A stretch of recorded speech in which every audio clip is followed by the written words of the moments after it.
Bakat yang mulia masih luar biasa. Sekarang, klan Yuanshan semuanya telah layu. Ratu Sukong tinggi dan kencang, dan pakaiannya yang seperti kulit membentuk sosoknya yang indah.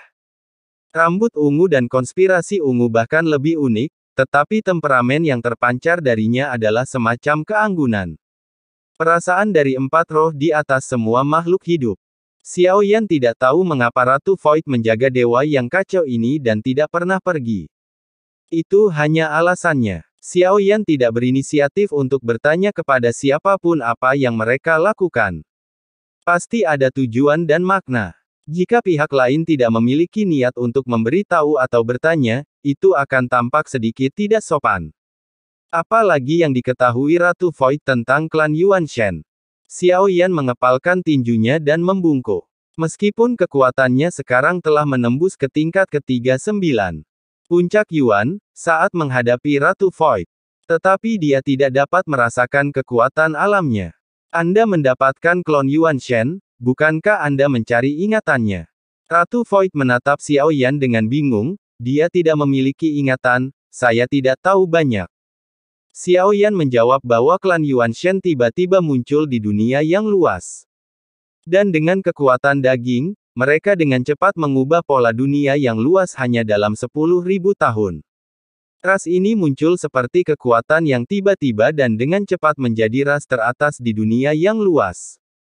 Butuh waktu kurang dari 50.000 tahun bagi klan Yuanshan untuk menjadi ras paling kuat di dunia yang luas. Mereka menyapu semua kekuatan dan sekte lain di dunia yang luas dengan kekuatan daging. Namun segera, klan Yuanshan tiba-tiba menghilang selama hampir 10.000 tahun. Tidak ada yang tahu kemana mereka pergi, hanya beberapa warisan darah yang tersisa, yang membuat klan Yuanshan hampir menghilang lagi. Namun setelah 50.000 tahun berikutnya, klan Yuanshan berdiri lagi. Mereka menjadi yang teratas lagi. Namun, setiap kali klan Yuanshan menjadi sangat kuat, para master teratas di antara mereka akan menghilang tanpa alasan, seolah-olah mereka tiba-tiba musnah. Ini terjadi sesekali, sampai kerusuhan pecah di dunia yang luas, dan para master dari berbagai dunia berdatangan, menyebabkan dunia yang luas itu hancur berantakan. Sumber daya runtuh, dan dunia akhirnya hancur. Ini adalah hal-hal umum yang saya ketahui. Mengenai detail lebih lanjut, saya tidak tahu. Ratu Sukong tidak menahan diri. Dia menceritakan semua yang dia ketahui. Dari kata-katanya, dia seharusnya tidak berbohong sama sekali. Dan tidak perlu berbohong kepada Xiao Yan. Apa yang dikatakan Ratu Sukong juga tidak diketahui oleh Xiao Yan. Klan Yuanshan terputus-putus. Setiap kali ras menjadi lebih kuat, yang kuat akan menghilang tanpa alasan. Berita ini sangat penting bagi Xiao Yan, dan itu pasti terkait dengan kehancuran terakhir klan Yuanshan. Saya tidak tahu apakah yang kuat yang menghilang itu dilakukan oleh Changnes. Terima kasih, Ratu Void. Xiao Yan mengepalkan tinjunya dan membungkuk. Tujuannya datang ke sini telah tercapai, jadi sekarang dia harus pergi. Yang mulia, saya punya permintaan kecil. Ratu Void menatap Xiao Yan. Matanya tulus. Ratu Void, tolong bicara. Xiao Yan berkata dengan serius, datanglah 2 kali. Ratu Void tidak hanya tidak mempermalukannya, tetapi dia akan melakukan yang terbaik untuk membantunya dengan permintaan apapun yang dia buat. Jika Taixu dikalahkan di masa depan, bisakah kamu mengampuni nyawanya? Kata Ratu Void. Mengampuni nyawa siapa? Xiao Yan bertanya, dia tahu bahwa Ratu Void berasal dari Taixu. Namun, dia tidak tahu apa tujuannya berada di Sensi. Akhirnya, dia berbicara. Tabib Kekaisaran Suqian. Jika Anda dapat mengirimnya ke sini, dia tidak akan pernah pergi selamanya. Menjaga tempat ini, Ratu Void mengucapkan namanya, dan Xiao Yan berhenti sebentar. Dia milikmu. Xiao Yan tercengang, dan hal pertama yang terlintas di benaknya adalah Ratu Void, yang mungkin adalah istri Tabib Kekaisaran Suqian. Dia adalah anakku. Ratu Void melanjutkan, yang langsung mengejutkan Xiao Yan. Ratu Void adalah ibu dari Tabib Kekaisaran Suqian, yang berada di luar dugaan Xiao Yan. Tidak peduli apa, dia tidak menebaknya.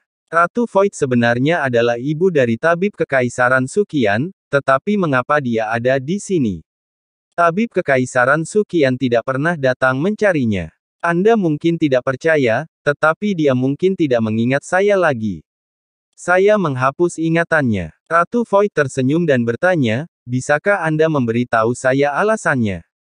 Dan mengapa kau ada di sini dan mengapa kau berjaga di sini? Xiao Yan akhirnya menemukan kesempatan. Ia mengajukan pertanyaan yang membingungkannya. Kau pasti tidak bisa merasakan kekuatanku. Bukan karena aku kuat, tetapi karena aku hidup berdampingan dengan dewa yang kacau. Aku sudah mati. Yang Mulia menggunakan ruang terlarang untuk membuatku menjadi roh ruang, jadi aku masih di sini. Terima kasih, aku masih hidup. Jika dokter itu kalah, aku akan membawanya pergi bersamaku. Denganku di sini, dia seharusnya tidak takut lagi. Ratu Void berkata perlahan. Xiao Yan menatap Ratu Void dan merenung sedikit. Kemudian dia menyipitkan matanya dan menatap Ratu Void. Kamu tidak pernah berbohong kepadaku sebelumnya. Tetapi kamu berbohong tentang masalah ini.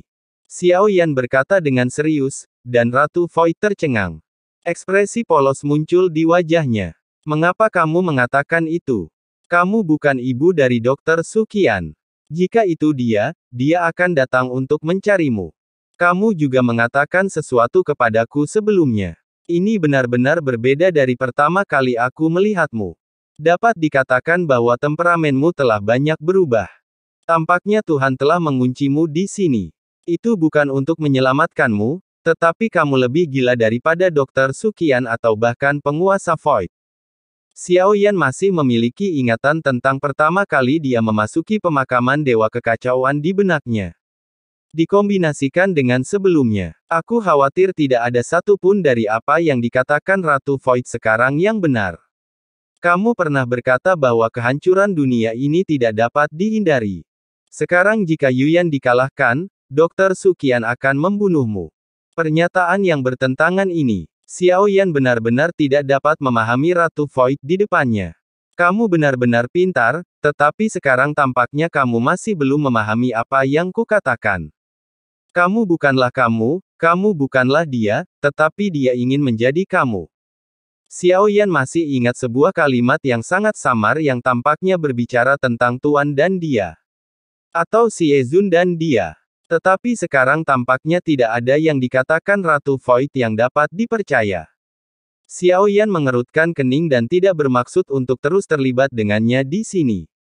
Ketika aku pertama kali masuk ke sini, aku masih tidak mampu bersaing dengannya, tetapi sekarang setelah kekuatanku meningkat, Ratu Void seharusnya tidak dapat melakukan apapun padaku. Aku masih tidak dapat mengatakan apakah Ratu Void ini adalah musuh atau teman, dan hubungan seperti apa yang dia miliki dengan Taixu. Apakah benar-benar Tuan yang mengurungnya di sini? Serangkaian pertanyaan datang kepada Xiao Yan setelah dia datang ke sini untuk kedua kalinya. Masih belum bisa memberikan jawaban, Xiao Yan hendak pergi ketika Ratu Void tertawa aneh.